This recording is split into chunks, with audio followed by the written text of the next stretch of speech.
नमस्कार, आप सभी का स्वागत आज के सत्र में। आज है दिनांक 31 मई 2023 और हम बिना किसी देरी के अपने द हिंदू एनालिसिस को स्टार्ट करते हैं। लेकिन हम टॉपिक स्टार्ट करें उससे पहले आप क्या करें, तो कम्युनिटी सेक्शन में जाएं। इस चैनल पर कम्युनिटी सेक्शन में जाएं और वहां पर देखें आपके लिए एक प्रश्न आपकी प्रतीक्षा कर रहा है।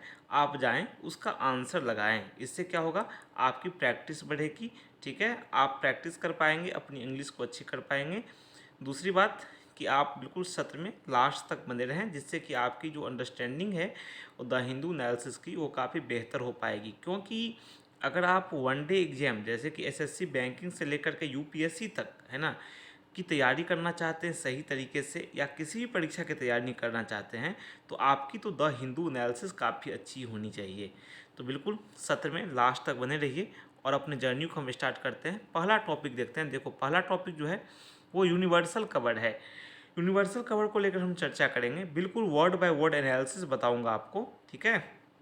दूसरा है the short history of a large note. अभी देखो 2000 का जो नोट है ना, वो अभी बस उसको हम विदा करने के कगार पर हैं एक तरह से। ठीक है, उसकी विदाई अब निश्चित हो गई है, उसकी समय सीमा निश्चित हो गई है कि वो अस्तित्व में अब नहीं रहेगा 2000 का नोट। तो उसकी चर्चा यहाँ पर की गई है कि बड़े नोट का जो एक छोटा सा इतिहास है। ठीक है, बड़ा नोट आया 2000 का, पहले इसकी प्रिंटिंग बंद हुई। ठीक है, उसका सर्कुलेशन में बहुत कम रह गया यह, और अब उसकी विदाई तय हो गई है मार्केट से। उसको लेकर चर्चा है, बिल्कुल बताऊंगा आपको। पहले क्या करते हैं, अपने पहले टॉपिक से स्टार्ट करते हैं।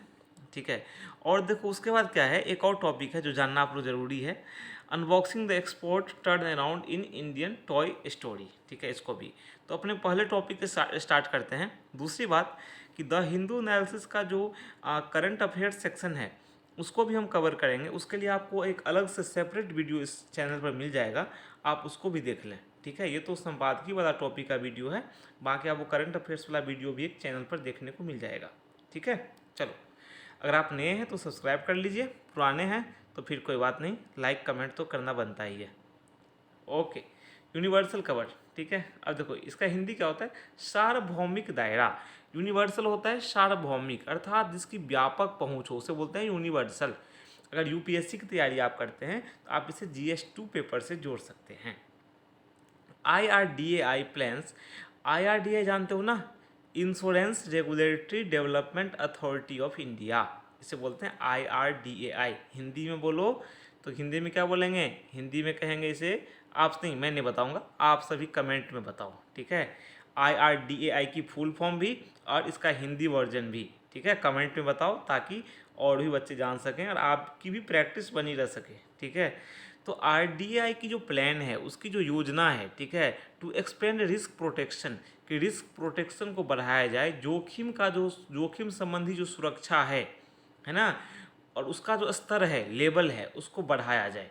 ठीक है ना, नीड गवर्नमेंट बैकिंग, उसे क्या चाहिए, सरकार के सहयोग की आवश्यकता है। देखो IRDAI ने प्लान किया है, योजना बनाई है कि जोखिम जो सुरक्षा स्तर है उसको हम बढ़ाएंगे, उसका विस्तार करेंगे, एक्सपेंड करेंगे, लेकिन उसे क्या चाहिए, सरकार की बैकिंग, सरकार की ओर से समर्थन चाहिए। ठीक है, चलो, लास्ट वीक मतलब विगत सप्ताह है ना, पिछले सप्ताह, लास्ट को विगत भी बोलते हैं, पिछले भी बोलते हैं, chief of India insurance sector regulator unveiled a fresh blueprint to cover a large portion of the population against risk of adverse shocks with an eye on ensuring everyone by 2047। सबसे बड़ा आंकड़ा 2047 तक, 2047 तक सभी का बीमा करना है भाई। ठीक है, 2047 तक क्या करना है, सभी का बीमा करना है। तो बीमा क्षेत्र के जो नियामक हैं, है ना, जो IRDAI है, उसके प्रमुख मतलब चीफ मतलब प्रमुख। ठीक है, उसने क्या किया, एक तरह से मतलब जो जोखिम हैं, ठीक है, आदि जो हैं, तो 2047 तक सभी को बीमा करने का उद्देश्य बताया।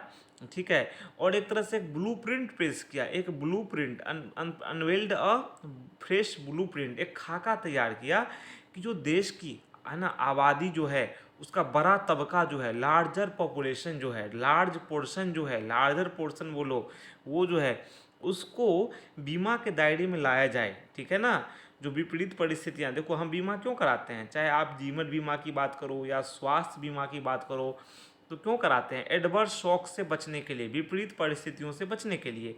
तो उसी परिस्थितियों से बचाव के तौर पर देश की आबादी के बड़े तबके का बीमा करने की आवश्यकता के लिए एक ब्लूप्रिंट खाका तैयार किया है। ठीक है, the linchpin of this UPI like moment, देखो यूपीआई लाइक मोमेंट है ना, यूपीआई लाइक मोमेंट क्या है? यूपीआई जैसा पल, देखो अभी देखो यूपीआई आप सभी जानते हो ना, जब जब यूपीआई आया था उतना फेमस नहीं हुआ था, लेकिन आज देखो क्या यूपीआई है। यूपीआई हर एक जगह आपको मिल जाएगा, है ना, छोटे दुकान से लेकर के आपको सड़क पर छोटे छोटे दुकान जो आपको मिलेंगे, ठीक है, जो काफ़ी कम स्तर पर बिक्री करते हैं, या आप चाय वाले के पास जाओ, मोमोज वाले के पास जाओ, ठीक है, रेडी लगाने वाले के पास जाओ, कहीं भी आपको तो यूपीआई बच्चों मिल ही जाएगा। गांव गांव में यूपीआई पहुंच चुका है अब, तो डेफिनेटली बहुत बड़ी बात है। Being pursued by insurance regulatory authority and development authority of India, तो बिल्कुल यूपीए जैसा माहौल पल बनाने की कोशिश की जा रही है, किसके द्वारा? IRDA के द्वारा। देखो बच्चों, आपसे मैंने कहा था आप फुल फॉर्म बताओ, और देखो सबसे नीचे आपको इस स्लाइड के सबसे नीचे आपको फुल फॉर्म दिख रहा है, insurance regulatory and development authority of India, IRDAI। तो IRDA का क्या है? देखो, to bridge the country's huge protection gaps. देखो देश में प्रोटेक्शन गैप्स जो है, जो सुरक्षा जो अंतराल है वो काफ़ी बड़ा है। आबादी के बड़े तबके के पास बीमा नहीं है, वो कई तरह की समस्याओं का सामना कर रही है, तो उस सब को लेकर यहाँ पर चर्चा की गई है। Is envisaged to be a simple all in one insurance policy, ठीक है, इसमें परिकल्पना की गई है कि सभी को ऑल इन वन बीमा पॉलिसी मिलेगी। भाई सब कुछ मिलेगा पॉलिसी में, एक ही बीमा में सब कुछ फैसिलिटी आपको मिलेगी। दिस बंडल्ड बीमा Vistaar scheme being worked out with life and general insurers. देखो ये जो बंडल्ड मतलब काफ़ी बड़े स्तर पर जो बंडल्ड जो है, ठीक है, बड़े स्तर पर जो बीमा विस्तार योजना है, उससे क्या होगा? उससे ये होगा कि लोगों को जो मेडिकल जो आपात स्थिति है, जो चिकित्सकीय आपात स्थिति है, दुर्घटना है, एक्सीडेंट है, चोरी है, या परिवार में किसी की मृत्यु हो जाती है, उस स्थिति में जो तुरंत क्या मिलेगा उसे? फाइनेंशियल सपोर्ट मिलेगा, ठीक है, मौद्रिक सहायता मिलेगी। क्या मिलेगी? है ना, क्या? एक्सपेडियस मॉनेटरी सपोर्ट मिलेगा, बिल्कुल मौद्रिक सहायता मिलेगी। विपरीत परिस्थिति में कौन कौन सी परिस्थिति मैंने बताई आपको? मेडिकल इमरजेंसी, एक्सीडेंट, चोरी, या परिवार में किसी की मृत्यु पर। With awareness about the benefits of insurance is still quite low. अभी देखो अवेयरनेस जो है, जो जागरूकता जो है, किसको लेकर के? बेनिफिट ऑफ इंश्योरेंस, मतलब जो बीमा के लाभ को लेकर जो जागरूकता है अभी भी काफ़ी कम है, quite low. The regulator has proposed a women-led Gram Sabha level initiative to educate every household female head about how such a scheme could come in handy at times of देखो नेक्स्ट स्लाइड हम देख लेते हैं क्या लिखा हुआ है। Eight times of होगा, है ना, एक तरह से डिस्ट्रेस, बिल्कुल तनाव की परिस्थिति में, ठीक है। तो बिल्कुल इसने क्या कहा क्या है? देखो भारत में बीमा को लेकर जागरूकता तो काफ़ी कम है, आप सभी को पता ही है, ठीक है ना, क्वाइट लो है। तो रेगुलेटर जो है, नियामक जो है, नियामक कौन है? IRDAI, insurance regulatory development authority of India. तो इसने क्या किया है? एक वुमेन लेड, महिलाओं के नेतृत्व में ग्राम सभा स्तर की पहल की है, ताकि जो प्रत्येक घर की महिला सदस्य है, जो मुख्य है, महिला प्रधान है ना, जो मुखिया है घर की महिला, उसे पता चले कि ऐसी स्कीम जो है वो डिस्ट्रेस के टाइम में, eight the time of distress, मतलब तनाव के समय में किस प्रकार से हेल्पफुल साबित होती है, मददगार साबित होती है आम लोगों के लिए। A new Bima Sugam platform would integrate insurance players and distributors to give customers a one-stop shop experience to begin with and facilitate claims servicing going forward। अब देखो यहाँ पे क्या बात की गई है कि एक बीमा सुगम प्लेटफॉर्म लॉन्च होगा, जहां पर इंश्योरेंस प्लेयर्स, जो इंश्योरेंस कंपनियां हैं और डिस्ट्रीब्यूटर हैं जो बांटते हैं, उन्हें बिल्कुल जगह मिलेगी, वो वहां पर साथ आएंगे, और कस्टमर जो हैं, जो ग्राहक हैं, जो उपभोक्ता हैं, उन्हें क्या देंगे? एक वन स्टॉप शॉप एक्सपीरियंस देंगे, उन्हें एक ही जगह पर सब कुछ की सुविधा मिलेगी, ठीक है, और वो क्लेम भी वहाँ पे कर सकते हैं। उससे क्या होगा, हम इस क्षेत्र में आगे बढ़ने में मदद मिलेगी गोइंग फॉरवर्ड में। Linking states digital death registries to the platform, देखो राज्य के जो डिजिटल डेथ रजिस्ट्री हैं उसे प्लेटफॉर्म से जोड़ा जाएगा। इस प्लेटफॉर्म से, किस प्लेटफॉर्म से, सबसे ऊपर देखो जिक्र किया गया है बीमा सुगम प्लेटफॉर्म से। द रेगुलेटर बिलीव्स, अब देखो राज्य के डिजिटल डेथ रजिस्ट्री को जब इससे जोड़ा जाएगा प्लेटफॉर्म से, उससे क्या लगता है, जो विनियामक है IRDAI जो है, उसे विश्वास है could enable life insurance claims to be settled within hours और day at most। उससे से लगता है कि जो भाई एक तरह से जो लाइफ इंश्योरेंस क्लेम्स हैं उसे एक घंटे के अंदर सेटल किया जा सकता है। अभी जो काफ़ी दिन लग जाते हैं वो बहुत जल्दी हो सकती है। और लेजिस्लेटिव रिबूट, देखो यहाँ पे क्या क्या है, लेजिस्लेटिव रिबूट की यहाँ पे बात की जा रही है, ठीक है, मतलब विधायी पहल, ठीक है ना, कि किस लिए, also on the enable to ease capital requirement norms and allow a sleeve of new players to enter the market and serve the untapped needs of niche and specialised segments. तो यहाँ बात यहाँ पे की, यहाँ पे विधायी पहल की, सरकार के स्तर पे पहल की बात की जा रही है कि उसकी भी आवश्यकता है। Is also on enable to ease capital requirements norms, भाई इसकी पहल की आवश्यकता इसलिए है क्योंकि जो पूंजी संबंधित ज़रूरत हैं उससे जुड़े जो मानदंड हैं, जो नॉर्म्स हैं, उसको आसान बनाने के लिए, और जो नई कंपनियां हैं, न्यू प्लेयर्स हैं, उसे मार्केट में प्रवेश देने के लिए, ठीक है, तो सरकार की तरफ से पहल की आवश्यकता है, ठीक है ना, ताकि उससे क्या होगा, जो विशेष क्षेत्र की जो ज़रूरतें हैं उसे पूरा करने में मदद मिलेगी। ठीक है, तो आशा है कि आप सब समझ रहे हैं। ओके, चलो अब नेक्स्ट देखो, नेक्स्ट स्लाइड क्या है हमारे पास।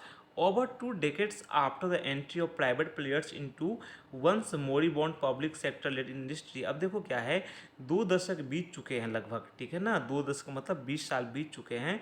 जो प्राइवेट प्लेयर्स जो हैं वो एक तरह से जो सार्वजनिक क्षेत्र के नेतृत्व वाली जो क्षेत्र था, है ना, इंडिया का, भारत का जो इंश्योरेंस जो क्षेत्र था वो उसमें सार्वजनिक क्षेत्र का दबदबा था। हालांकि उसमें अब कई सारे प्राइवेट क्षेत्र आ गए हैं, प्राइवेट कंपनियां आ गई हैं। उससे आगमन से देखो क्या हो गया है, जो इंडिया का इंश्योरेंस जो पेनिट्रेशन है, जो रेशियो है प्रीमियम अमाउंट्स का जीडीपी में, वो बढ़ा है। वो क्या हुआ है, बढ़ा है।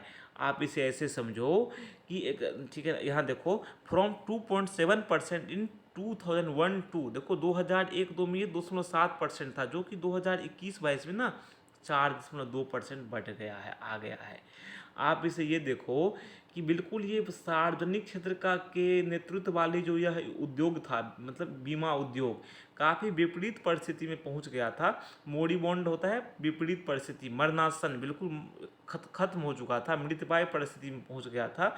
उसमें जब से जो निजी क्षेत्र का एक तरह से एंट्री हुई है, निजी क्षेत्र उसमें एंटर किया है, उसके बाद से बिल्कुल भारत की बीमा पैठ जो है वो जीडीपी के अगर एक तरह से अनुपात में देखो, जीडीपी में जो योगदान है इसका वो बढ़ा है।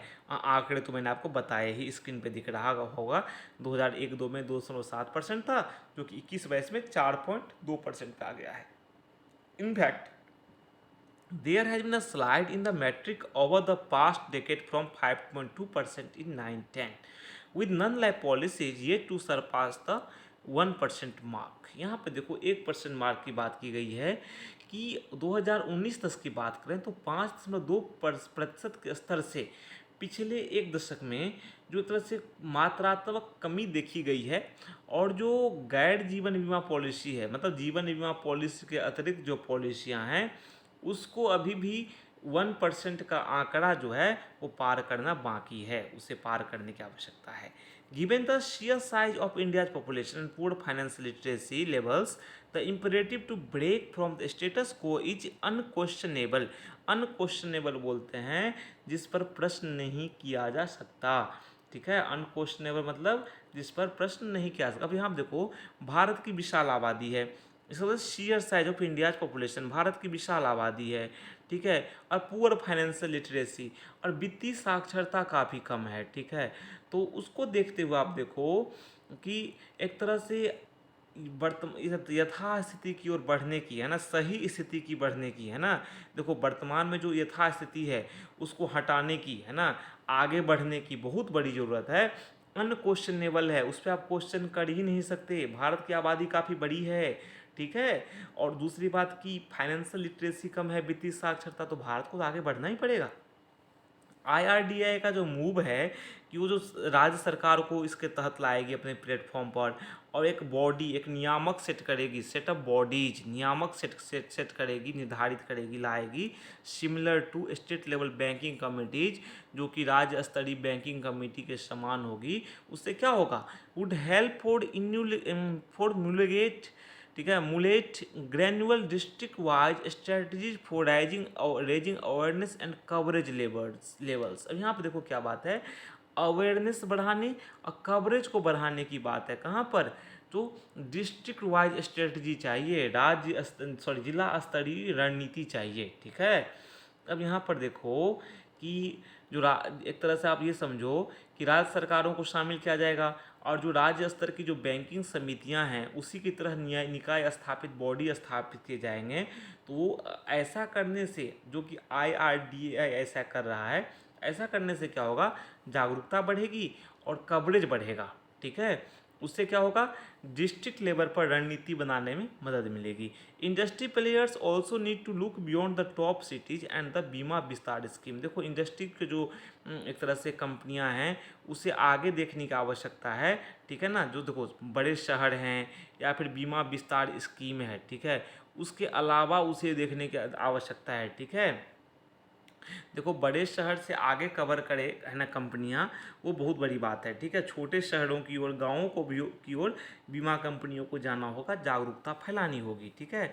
अब बीमा विस्तार स्कीम जो है ना, उससे क्या होगा, would could catalyse the volumes they need to get out of comfort zones. देखो कंफर्ट जोन से बाहर निकलना पड़ेगा भाई। आप शहर में तो काफ़ी पॉलिसी बेच लिए, काफ़ी कुछ देख लिया आपने, ठीक है। तो अब बड़े शहरों से आगे बढ़ो, ठीक है। और बीमा विस्तार योजना के तहत ना उसको देखो जहां आपको ना थोड़ा ऐसे क्षेत्र से बाहर निकलो और थोड़ा जाके कुछ करो, गांव के क्षेत्र में जागरूकता फैलाओ, ठीक है, बीमा करो लोगों का। Most of all, the center needs to rethink the 18% GST levy on health and in life insurance premium। अब देखो सबसे बड़ी बात यहाँ पर है कि केंद्र ने जो 18% जीएसटी लगा दिया है हेल्थ और लाइफ इंश्योरेंस प्रीमियम पे, इसको सरकार को फिर से विचार करना पड़ेगा कि वो जीएसटी को कम करे या हटाए, ताकि लोग लाइफ इंश्योरेंस को लेने के प्रति आशान्वित हों, ठीक है, आगे आए। The notion that those who can afford to buy health coverage can afford to pay so much tax is untenable in a country where one health calamity can push a house hold below the poverty line. देखो यहाँ बहुत बड़ी बात कह दी है, बहुत बड़ी बात यहाँ पे कह दी गई है कि ये जो विचार है ना, नोशन, एक धारणा जो है कि जो भाई हेल्थ कवरेज ले सकता है ना, जो हेल्थ कवरेज को अफोर्ड कर सकता है, उसको वहन कर सकता है, वो टैक्स भी दे सकता है। ये जो धारणा है सो एक ऐसे देश में जहाँ पे एक मतलब स्वास्थ्य संबंधी समस्या किसी को गरीबी में धकेल सकती है, वहाँ पर इस तरह की परिकल्पना सही नहीं है कि भाई यहाँ पर तो ऐसी हालत हो जाती है कि लोग बीमार पड़ते हैं तो परिवार गरीबी में चला जाता है, पॉवर्टी लाइन से नीचे चला जाता है। आप वहाँ पर अगर जो हेल्थ इंश्योरेंस पर आप टैक्स लगा दे रहे हैं तो कहाँ से आप न्याय कर पा रहे हैं। तो कम से कम इस धारणा को कुछ समय के लिए त्याग तो करना भी पड़ेगा, जब तक हम सभी उतने आत्मनिर्भर नहीं हो जाते, ठीक है। तो एंश्योरिंग, नेक्स्ट आइटम लेते हैं, ठीक है, एंश्योरिंग कंटिन्यूटी ऑफ लीडरशिप, ठीक है। लीडरशिप मतलब क्या है, नेतृत्व। आईआरडीआई में, ठीक है, नेतृत्व की निरंतरता जो है, ठीक है, कंटिन्यूटी जो है, ठीक है, आईआरडीआई में नेतृत्व की जो कंटिन्यूटी है, निरंतरता है, उसको सुनिश्चित करना भी उतना ही महत्वपूर्ण है, ठीक है, जितना कि ये देखो, ठीक है, उतना ही महत्वपूर्ण है। दूसरी बात, वर्तमान जो अध्यक्ष हैं, ठीक है, अभी देखो equally critical situations such as a 9-month vacuum at its helm before the current chairperson's tenure are simply unacceptable। यहाँ पे देखो क्या है, वर्तमान अध्यक्ष का कार्यकाल की बात करूँ, ठीक है, तो उनके कार्यकाल से पहले ये जो रेगुलेटरी अथॉरिटी है, जो आईआरडीए है, इसके पद पर 9 महीने तक वैक्यूम की स्थिति बनी रही थी, 9 महीने तक ये पद खाली रहा था, ठीक है। तो उस स्थिति को एक तरह से ना बन रखना बिल्कुल स्वीकार्य नहीं है, अनएक्सेप्टेबल है। ठीक है, आपको इतने महत्वपूर्ण संस्थान के पदों को, चीफ के पद को, लीडरशिप के पद को खाली नहीं रहने देना चाहिए था। ठीक है, तो बिल्कुल इस पर भी ध्यान देने की आवश्यकता है और भारत के हेल्थ सिस्टम पर भी ध्यान देने की आवश्यकता है। बिल्कुल काफ़ी बहुत ही अच्छा टॉपिक था आप सभी के लिए, आप सभी मन लगाकर आप सभी ने सुना होगा, समझा होगा, आशा है हमें। हम नेक्स्ट स्लाइड की ओर ले जाते हैं। ठीक है, अब देखो the short history of a large note. देखो थोड़ा सा हम ब्रीफ आइडिया लेते हैं आखिर इसमें हमारे लिए क्या बताया गया है।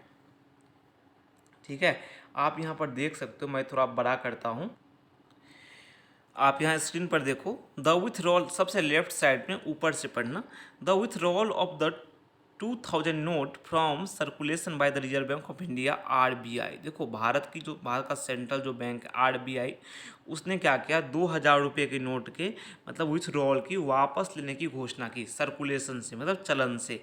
आरबीआई ने 2000 रुपये के नोट को एक तरह से वापस लेने की घोषणा की कि चलन से वापस हो जाएगा।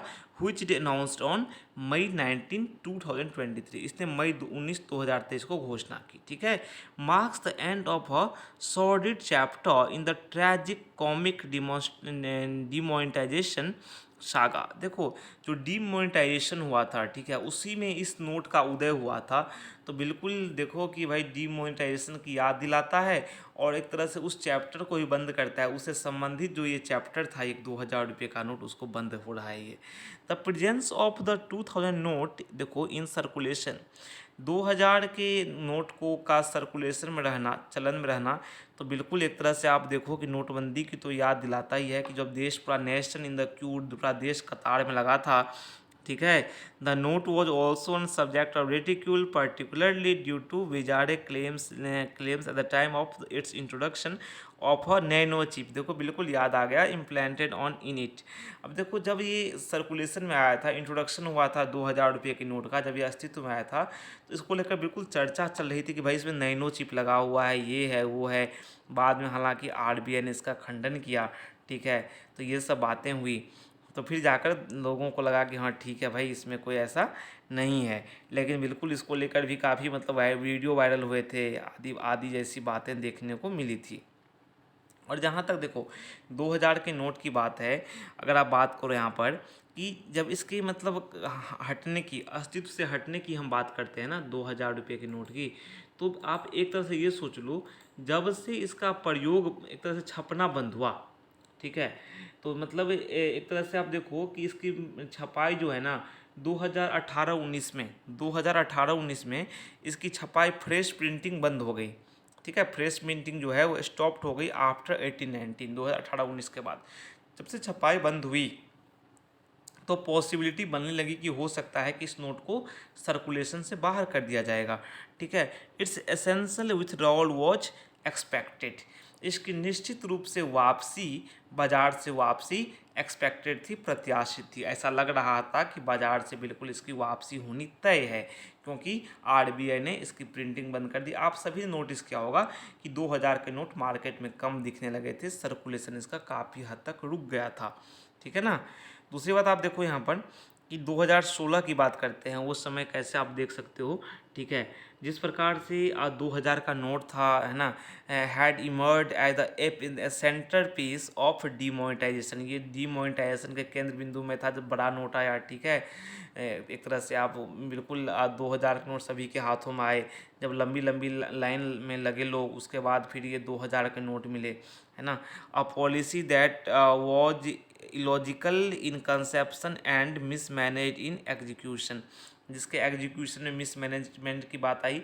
और ख़ासकर 2000 के नोट में एक समस्या यह भी थी कि देखो भारत की जो इकोनॉमी है या जो भी है, मान लो आप दुकान पे 50 रुपये के सामान लेने जाते हो 100 रुपये के, तो 2000 का चेंज मिलना एक तरह से मुश्किल होता था। ठीक है, जब ये सर्कुलेशन बहुत ज़्यादा था, तो 1000 तक का चल सकता है, ठीक है, 500 तक का ठीक है, लेकिन 2000 का नोट ना कुछ ज़्यादा ही बड़ा हो गया था। हालांकि उस समय रुपये की मांग को पूरा करने के लिए 2000 के नोट को लाना पड़ा था। जिस प्रकार से मार्केट से रुपये, है ना, निकले थे, ठीक है, डीमोनेटाइजेशन हुआ था, ठीक है, नोटबंदी हुई थी, ठीक है ना, तो उस समय में जो करेंसी की मांग को पूरा करने के लिए 2000 का नोट मार्केट में लाया गया था। ठीक है, आशा आप सभी समझ रहे होगे बात को।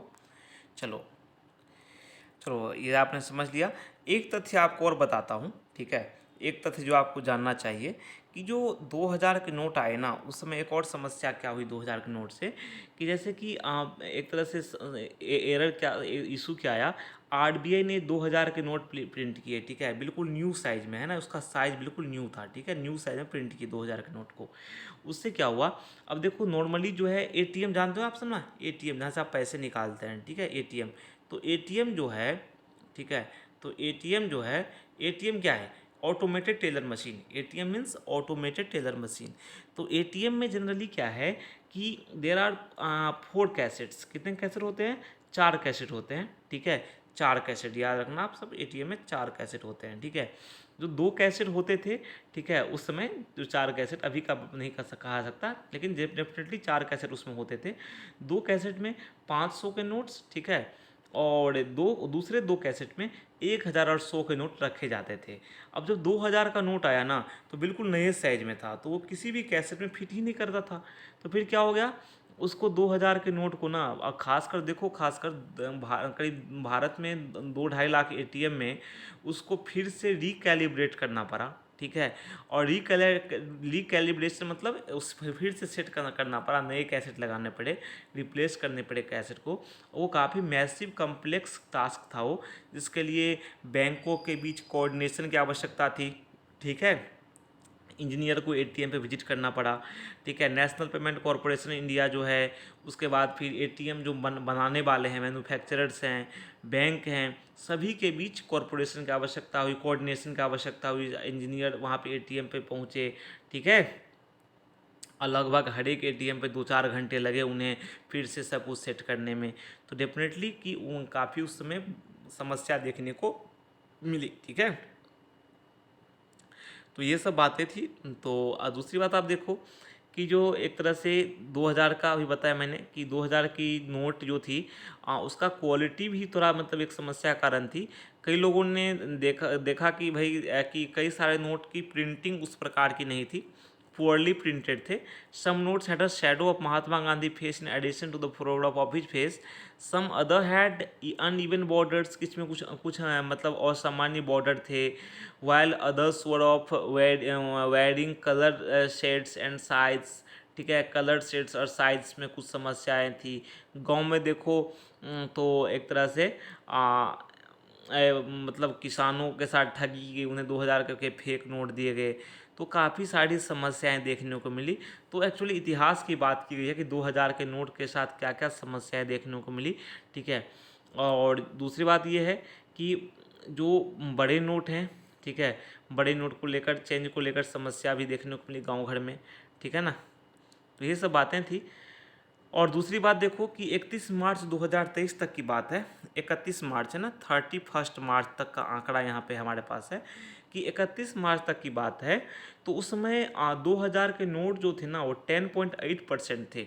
ऑल नोट सर्कुलेशन का, जितने नोट सर्कुलेशन में थे मार्केट में, उसका 10.8%। सोचो कितना कम आंकड़ा है, ठीक है, 10.8%। इट वॉज 10.8%, ठीक है। तो 10.8% का आंकड़ा। और दूसरी बात आप देखो, जो कि ये मार्च 31 2018 से घट के है ना इतने पे आ गया था। मार्च 31 2018 की बात करें तो ये 37.3% था, 37.3% था, ठीक है, 37.3% था। तो उससे घट के कितने पे आ गया, 10.8% पे आ गया था ये। तो काफ़ी बड़ी कमी देखने को मिली। Is likely to be relatively small as compare to the withdrawal of more than 80% of notes in circulation in 16। तो बिल्कुल इसको एक तरह से सर्कुलेशन से इस प्रकार से आरबीआई ने इसलिए हटाया है, ठीक है, क्योंकि उसे ज़रूरतें जो हैं वो पूरी होती नहीं दिखी, ठीक है। और ख़ासकर इसको लेकर कई तरह की समस्याएं भी उसे समझ में आई, ठीक है। तो इसको हटाना पड़ा। तो बिल्कुल आज के सेशन में हमने चर्चा की कि एक बड़े नोट की शॉर्ट हिस्ट्री, छोटा इतिहास, है ना, किस प्रकार से इस नोट को विदा किया गया, ठीक है, समय से पहले इसकी विदाई सुनिश्चित हो गई, ठीक है। आरबीआई ने इसे सर्कुलेशन से बाहर कर दिया, ठीक है, समय सीमा निर्धारित कर दी, इसके बाद ये सर्कुलेशन में नहीं रहेगा। और इससे पहले हमने एक IRDA वाला टॉपिक पढ़ा कि बीमा को लेकर, है ना, स्वास्थ्य को लेकर टॉपिक पढ़ा। तो आशा है कि ये 2 टॉपिक आपको काफ़ी अच्छे लगे होंगे, बिल्कुल समझ में आए होंगे। तो अब आप क्या करें, इसको दोबारा आप देख लें, एक बार तो देखें ही, दूसरी बार देख लें, कमेंट करके हमें प्रतिक्रिया से अवगत अवश्य कराएं। ठीक है, एक टॉपिक का तो वर्ड बाय वर्ड आपको समझाता हूँ, दूसरे का भी समझाने का प्रयास करता हूँ, कम से कम समय लेते हुए, ज़्यादा समय नहीं लेते हुए। ठीक है, और कम्युनिटी सेक्शन में जा कर के क्वेश्चन लगा दिया है आप लोगों के लिए, आप लोग वहाँ पे ट्राई अवश्य करें। ठीक है, देखें और कमेंट भी करें क्या सही आंसर होना चाहिए आपके दृष्टिकोण से। तो फिर कल मिलते हैं नए सत्र में नई जानकारियों के साथ, तब तक के लिए आज्ञा दीजिए और कहिए नमस्कार। तो कल मिलते हैं, तब तक के लिए धन्यवाद, थैंक यू, नमस्कार।